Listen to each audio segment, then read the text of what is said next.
فاتحہ۔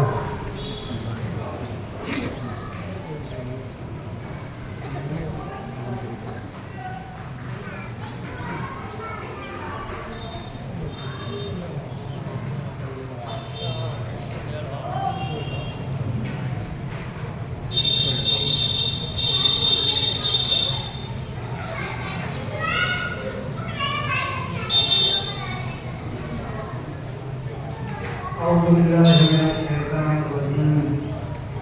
بسم الله الرحمن الرحيم. الحمد لله رب العالمين. بارئ الخلائق أجمعين. والصلاة والسلام على عبد الله ورسوله وحبيبه وصفيه سيدنا ونبينا وشفيعنا ومولانا أبي القاسم اللهم صل على محمد وعلى آله الطيبين الطاهرين المعصومين المظلومين ولعنة الله على أعدائهم أجمعين. أما بعد فقد قال الحكيم قال رسول الله صلى الله عليه وآله وسلم: إن الحسين مصباح الهدى وسكينة الندى. سلام عليكم. اللهم صل على محمد وآل محمد. کربلا کا شہدا کی دماغوں سے غم کی راتیں بکا کے دماغوں سے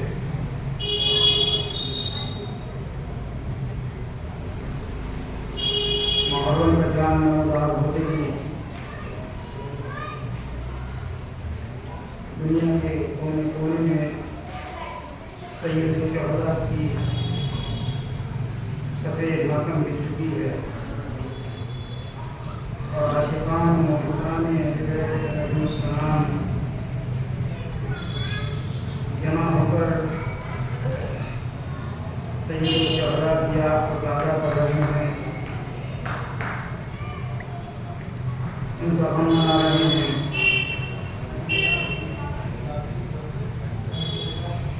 حقیقت یہ ہے کہ یہ زمانہ ہمیں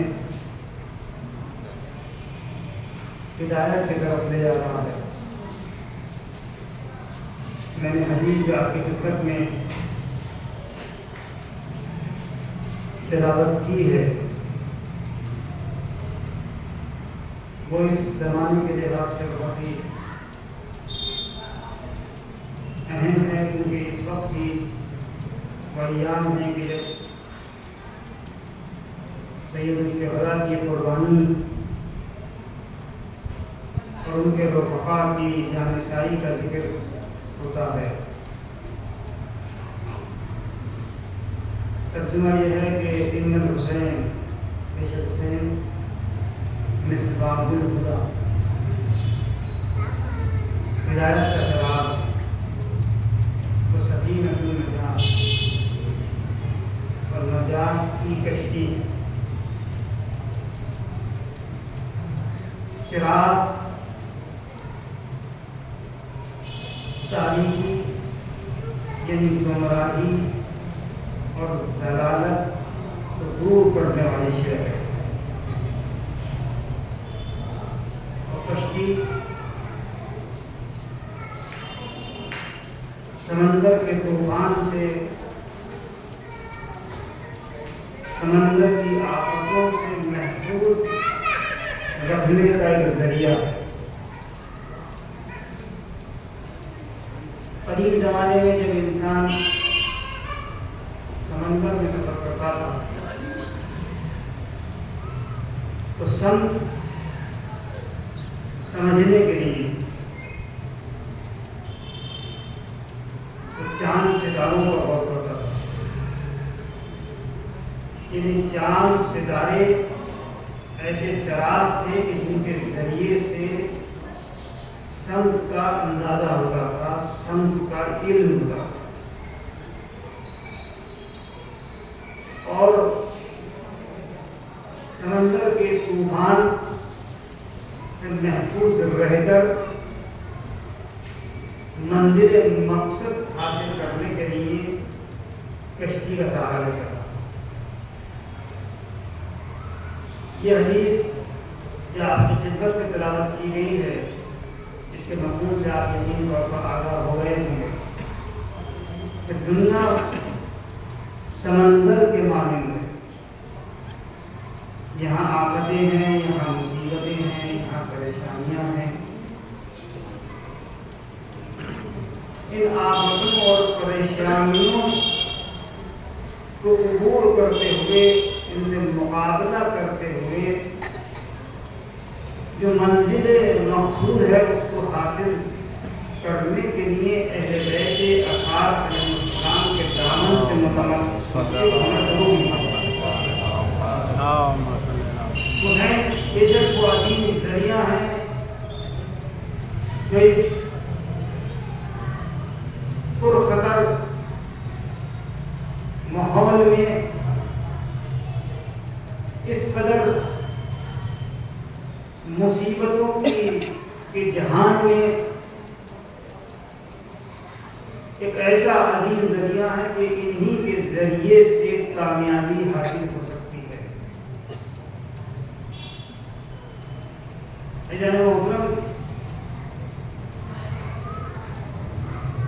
نبی اکرم کی حدیث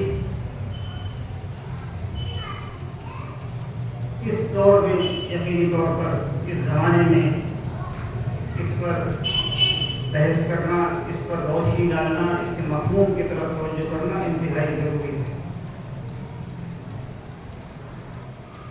حسین ظلم کے خلاف ایک عظیم آواز کا نام ہے۔ حسین مظلوموں کا سہارا، مستضعفین کا سہارا، حسین کمزوروں کی امید۔ بے شمار انقلابات دنیا میں جو رونما ہوئے وہ حسین ابن علی کی ذات سے متاثر ہو کر رونما ہوئے۔ حسین یقینی طور پر انقلاب کا نام ہے، تبدیلی کا نام ہے۔ ہر لحاظ سے، فکری لحاظ سے، عملی لحاظ سے تبدیلی حسین ابن علی کے چاہنے والے کے یہاں آنی چاہیے، اور اسی زمانے میں اس تبدیلی کے لیے زمینہ سازی ہوتی ہے۔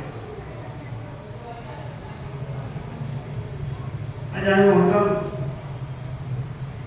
ہماری زندگی اگر غور کی جائے تو زبانی لحاظ سے کچھ اور ہے اور عملی لحاظ سے کچھ اور۔ ہم مظلوم کا ماتم کرتے ہیں لیکن کہیں ظلم کے مرتکب کو نہیں ہوتے۔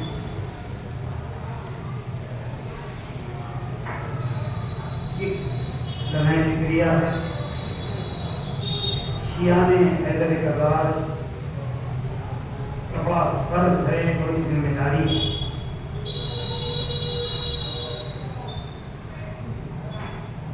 نبی اکرم صلی اللہ تعالیٰ علیہ وآلہ وسلم اپنے بعد ہمارے لیے واضح طور پر یہ فرما دیا تھا کہ ان تعلقوں کی مستقلین کے تعلقات کہ میں تمہارے درمیان دو گراں قدر چیزیں چھوڑا جا رہا ہوں، اللہ کی کتاب اور میری فطرت۔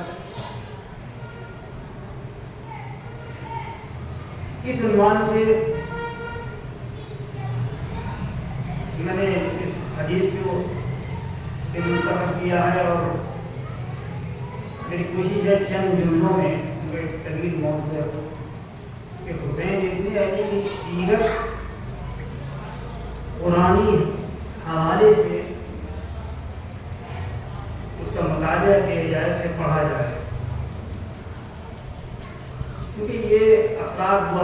ہیں، یہ دعوات وہ دعوات ہیں جو قرآنی پیغام کو عملی صورت میں پیش کرنے والے ہیں۔ مطلب قرآن سے کیا ان کی کا لگاؤ ہے، شاید میں ایک مرتبہ یہ واقعہ ہوا ہو، شاید امام حسین کے کوئی فرزند سے مراد جناب علی نہیں ہوتے ہیں، ان کو جب وہ چھوٹے تھے تو عبد الرحمن بن سلمی نے انہیں سورۃ الحمد کی قرأت ان کے سامنے پیش کی، انہیں پڑھایا،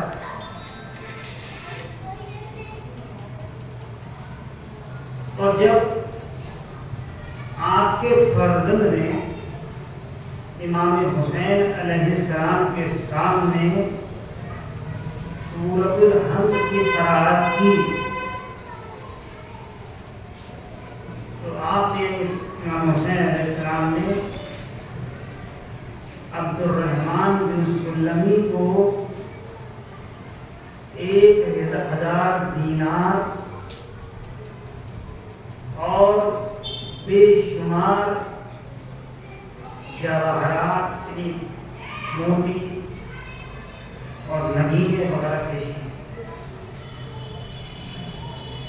تو کسی نے مولا کی خدمت میں یہ عرض کیا کہ آپ نے صرف سورۃ الحمد پڑھنے پر اس قدر انعام و اکرام دیا، تو آپ کا ایک جملہ میں آپ کی خدمت میں پیش کروں۔ میں مجلس کوئی لڑکا ہوتا نہیں، زیادہ تیاری رہتی ہے، فرصت دیتی نہیں ہے، تیاری ہو گئی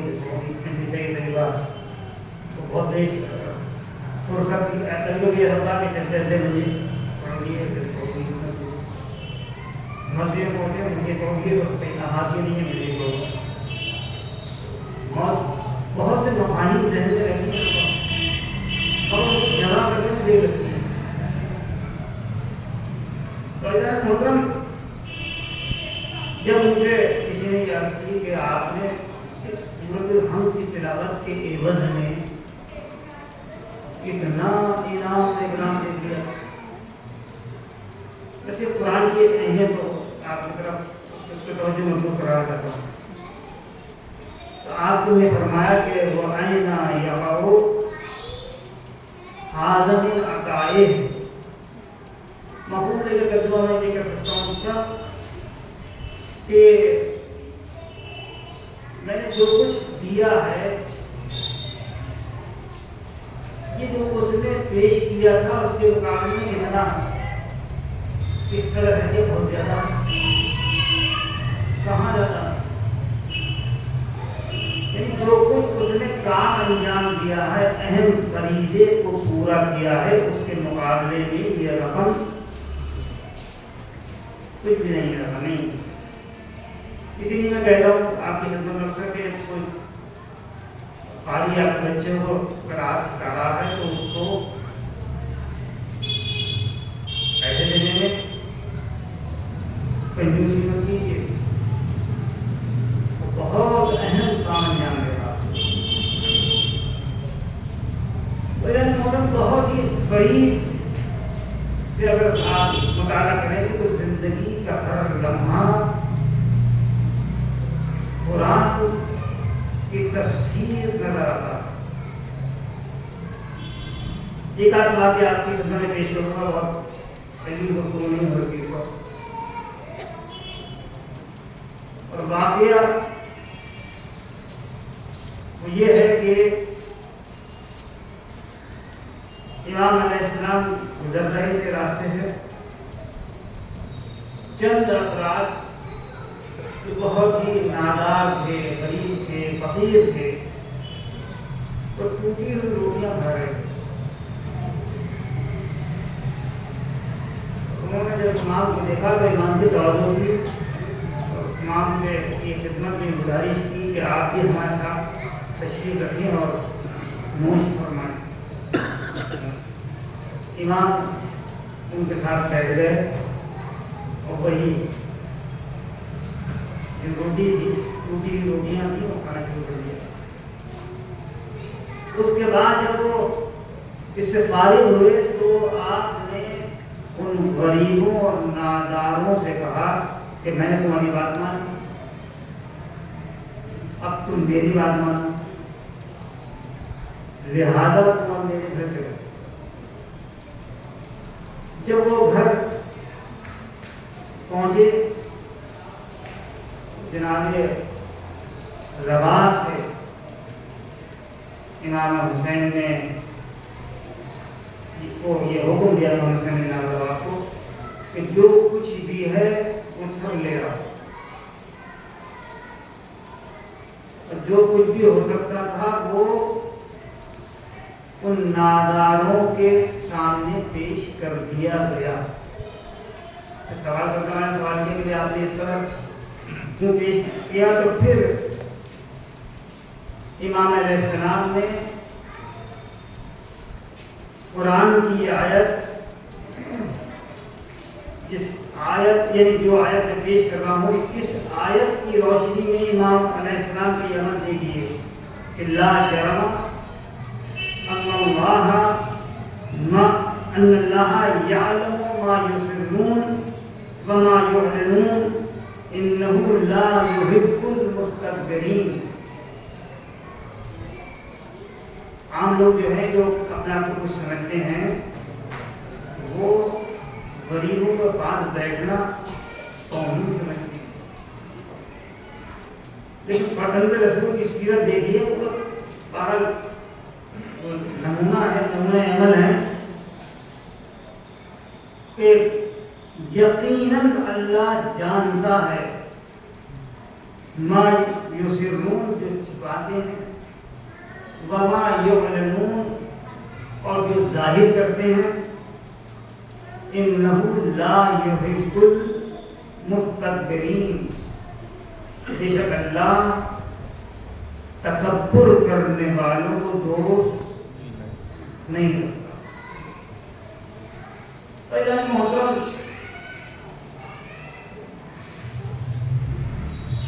ائمہ علیہ السلام کی پوری زندگی ہر لحاظ سے نمونہ عمل ہے اور قرآنی تعلیمات کو پیش کرتی ہے،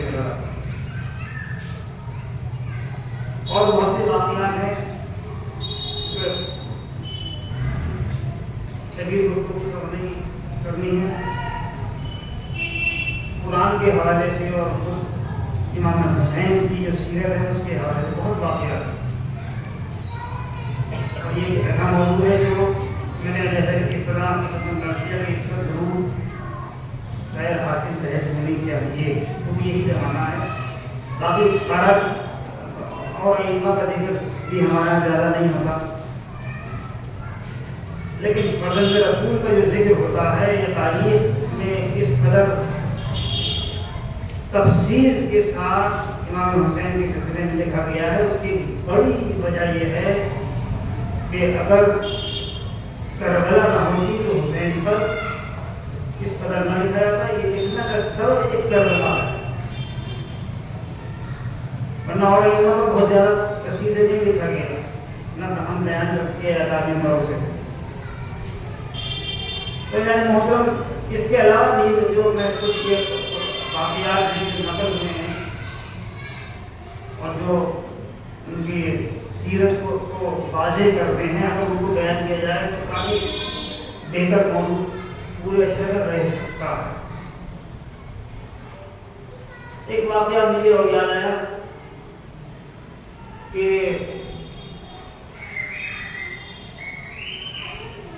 کسی ان کی کنیز نے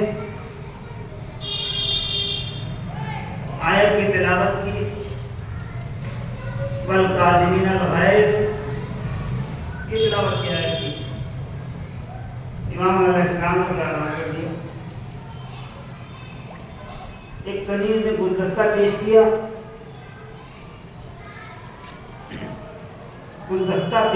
اس کے عوض میں امام حسین علیہ السلام کو تلاوت کرنی ہے۔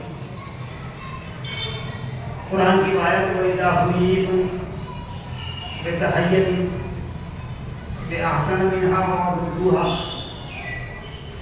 کہ جب کوئی ہدیہ پیش کرے تو وہ جیسا دو یا اس سے بہتر پیش کرو۔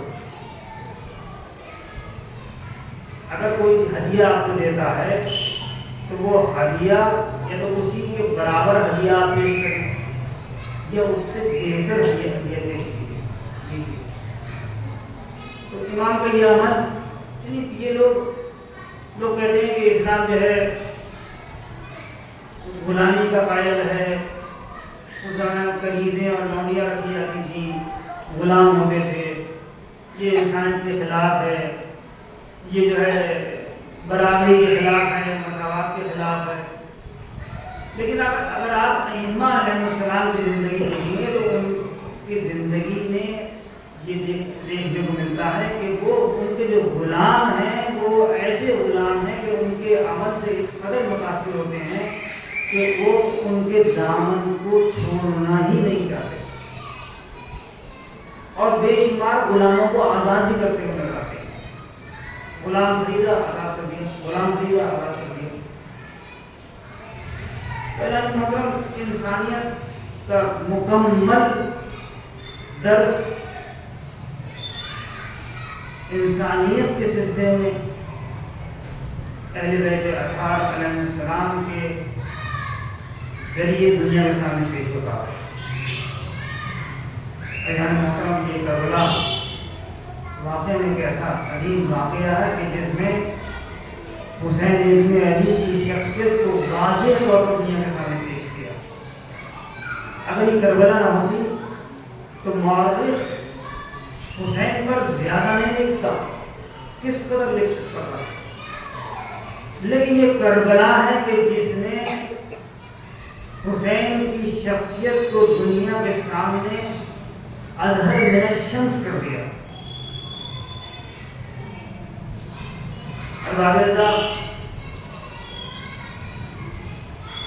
یہ حسین ابن علی وہ ہیں جن کے سلسلے میں بچپن سے ہی ہمیں یہ معلوم تھا کہ مجھے شہید ہونا ہے، اور یہ روایات مختلف طرق سے ہم تک پہنچی، مختلف انداز اہل سنت کی تمام کتابوں کے یہ روایات ہیں کہ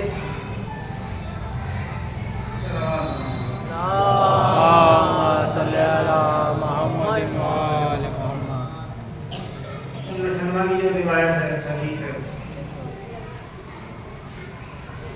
کہ آپ جو ہے گھر میں ہیں اور نبی اکرم آتے ہیں، کہتے ہیں کہ میرے پر بدی نازل ہو رہی ہے، میں اپنے حجرے میں جا رہا ہوں، کسی کو اجازت نہ دینا تو میرے پاس آئے۔ امام حسین علیہ السلام آ گئے اور آتے ہی نانا کے متعلق سوال کیا۔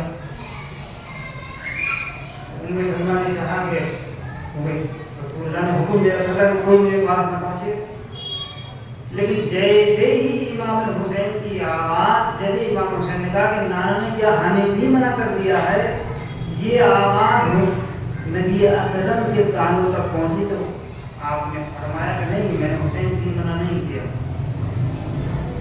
میرے بیٹے کو میرے پاس آنے دو۔ اور اس کے بعد وہی سلسلہ یوں ہوا کہ اے نبی اکرم، آپ اپنے جس نواسے سے سب سے زیادہ محبت کرتے ہیں، کیا آپ کو یہ منظور ہے کہ آپ کے دین کے لیے کربلا کے میدان میں شہید ہو جائے؟ حسین تشریف فرما ہے، صرف نبی اکرم کو یہ حدیث آ رہی ہے اور فرشتہ وہ خاک کربلا بھی دے رہا ہے۔ نبی اکرم ہونا شروع کر دیتے ہیں ارباب رضا، یہ پہلا سلسلہ ہے حسین کا گریے کا کہ نبی اکرم حسین کے مسائل بیان کر رہے ہیں، گریہ کر رہے ہیں، اور اور خود حسین ابن علی اس روایت کو سن رہے ہیں۔ عزیزان محترم، یہ وہی خواب تھی جو ام سلمہ کے پاس محفوظ رہی۔ یہ روایت مختلف انداز سے بیان ہوئی ہے، کوئی شمار طریقوں سے یہ روایت ہم تک پہنچی ہے۔ یہی خواب کربلا ان کے پاس تھی، اور جناب ام سلمہ سے نبی اکرم نے یہ کہہ دیا تھا کہ جب تک یہ خاک رہے سمجھ لینا کہ حسین زندہ ہے، اور جب یہ خاک خون میں بدل جائے تو سمجھ لینا کہ حسین قتل کر دیا گیا، میرا نواسا قتل کر دیا گیا۔ اور باقاعدہ جب حسین مدینے سے روانہ ہو رہے ہیں تو لوگ مسلسل ملنے آ رہے ہیں، خاص طور سے خاندان بنی ہاشم کے افراد، اور حسین کے ارادے سے واقف ہونا چاہتے ہیں کہ حسین کا ارادہ کیا ہے۔ جو بھی سنتا تھا کہ حسین کربلا جا رہے ہیں تو بے چین ہو جاتا تھا، اس لیے زندگی کے ابتدائی ایام سے سنا تھا کہ حسین کو کربلا کے میدان میں قتل ہونا، بچہ رہتا تھا۔ جیسے ہی سنتے تھے کہ حسین کا ارادہ کربلا جانے کا ہے، کوفہ جانے کا ہے، عراق جانے کا ہے، تو بے چین ہو جاتے تھے۔ رنگ رسول آپ کوفہ میں دیکھیے، اہل عراق دوغلے ہیں، منافق ہیں، دھوکے باز ہیں، انہوں نے آپ کے والد گرامی کے ساتھ دھوکہ کیا، آپ کے بھائی کو فریب کیا، وہ آپ کو بھی دھوکہ دیں گے۔ جب کوئی بہت زیادہ دھوکہ دیتا تھا تو ایمان فرماتے تھے کہ نہیں، میرا ارادہ تو عراق ہی جانے کا۔ ام ہانی آئی، عبداللہ ابن عباس آئے، آقا عراق نہ جائیے بلکہ آپ یمن چلے جائیے، یمن میں آپ کے جانے والے موجود ہیں، آپ کے والد گرامی کے جانے والے موجود ہیں، لیکن حسین ابن علی کا پختہ ارادہ عراق جانے کا بھی ہے، اس لیے کہ حسین جس وقت اپنے نانا کے مزار پر پہنچے ہیں رخصت عافیہ کے لیے، اور جب گریہ کرتے رہے کہ نانا اب آپ کا مزار کی زیارت میسر نہ ہوگی، نانا یہ آپ کا چہیتا نواسا اب آپ سے رخصت جاتا ہے، آپ کی امت یہ نہیں چاہتی کہ یہ مدینے میں رہے۔ اس گریے کی حالت میں حسین کی آنکھ لگ گئی اور خواب میں دیکھا کہ نانا تشریف فرما ہے، اور یہ حکم دے رہے ہیں کہ یا بنیا العجل، بیٹا جلدی کر۔ حسین سمجھ گئے کہ اب نانا ہی حکم دے رہے ہیں کہ عراق کی طرف روانہ ہو جاؤں، کربلا کی طرف چلا جاؤں۔ یاد حسین پختہ تھے، یہاں تک کہ اب امام مظلوم اپنی نانی کی خدمت میں حاضر ہوئے، اور اب نانی اماں سے کہا کہ نانی اماں یہ اب آپ کا نواسا آپ سے رخصت چاہتا ہے۔ وہی سوال کہ بیٹا کیا ارادہ کیا ہے؟ میں عراق جا رہا ہوں۔ کہا بیٹے عراق میں جاؤ، اس لیے کہ میں نے تمہارے نانا سے سنا ہے کہ حسین عراق میں قتل کیا جائے گا۔ آپ نے فرمایا نہیں، یہ نانا ہی تو مجھے حکم دیا، تو تمہاری خبر کیسے معلوم ہوگی؟ امام نے فرمایا کہ اس کی طرف خواب کی طرف نظر کرتے رہنا، جب وہ خواب رہے تو سمجھنے والا بھی باقی نہیں۔ اور بعض روایت یہ کہتی ہیں کہ اسی حسین ابن علی نے ایک اشارہ کیا اور زمین کربلا بلند ہوئی، مقتل کی زمین پہ ایک مشت خاک اٹھائی اور نانی کو دی اور کہا کہ نانا نے جو خاک دی تھی اس کی خاک میں اس خاک کو ملا دیجیے۔ اب باقاعدہ حسین رخصت ہو کر چل پڑے، مکے کون سے خبریں آ رہی ہیں کہ حسین علی واقعی سلامت۔ اس کے بعد مکہ چھوڑا، اب کربلا کی طرف یہ مختصر سا قافلہ تیزی کے ساتھ بڑھا گیا تھا. ارباب اللہ جیسے پہنچی کہ حسین عراق کی طرف روانہ ہو چکے ہیں، عازم عراق ہیں. ام سلمہ کی بے چینی ہو گئی، بہت ہی چلی آ گئی. جیسے جیسے حسین ارض کربلا سے قریب ہو رہے ہیں، ام سلمہ کی بے چینی مسلسل بڑھ رہی ہے، اضطراب بڑھ رہا ہے، یہاں تک کہ حسین سرزمین کربلا پر غائب ہو گئے. ام سلمہ کا اضطراب اور ہو گیا. 7 محرم آئی، بندش آپ، ام سلمہ کی بے چینی اور بڑھی. 9 محرم کو حسین چاروں طرف سے گھیر دیے گئے. ام سلمہ اور بے چین ہو گئی. بس ارباب ادا 10 محرم آئی. آج ام سلمہ کا اضطراب بہت ہی زیادہ ہے، صبح سے بے چین ہیں. جب بھی بہت زیادہ تکلیف محسوس کرتی ہیں، بے چینی محسوس کرتی ہیں، تو خاک کو جا کر دیکھتی ہیں. جب خاک کو خاک پاتی ہیں تو دل سمجھ جاتا ہے، دل ٹھہر جاتا ہے کہ میرا نواسا فرزند رسول ابھی زندہ ہے. یہاں تک کہ اس بے چینی میں عصر کا وقت آ گیا اور اب ام سلمہ کی آنکھ لگ گئی. آنکھ کا لگنا تھا کہ خواب میں دیکھا کہ نبی اکرم تشریف فرما ہے. عالم یہ ہے کہ امامہ سر پر نہیں ہے، کربلا کی خاک پڑی ہے، بال پریشان ہے، ردا پر چھینٹیں ہیں خون کی. یہ دیکھنا تھا. نبی اکرم سے عرض کرتی ہیں کہ اے نبی اکرم، یہ آپ کی کیا حالت ہے؟ یہ کیسی چھینٹیں ہیں خون کی؟ یہ خاک کربلا سر پر کیسی ہے؟ یہ بال پریشان کیوں ہیں؟ نبی فرماتے ہیں کہ اے ام سلمہ، تم خواب میں ہو، تم سو رہی ہو. ارے میں کربلا سے آ رہا ہوں. میرا نواسا میری نظر کے سامنے کربلا کے میدان میں 3 روز کا بھوکا پیاسا قتل کر دیا گیا. اور اے ام سلمہ، یہ خاک کربلا، یہ خون حسین کا خون ہے. ارباب ادا اب جو ام سلمہ کی آنکھ کھلی تو واہ حسینہ، واہ علیہ، واہ محمدہ کی صدائیں بلند ہو گئیں. اورات بنی ہاشم جمع ہو گئی. وَقَيَا الَّذِينَ ظَلَمُوا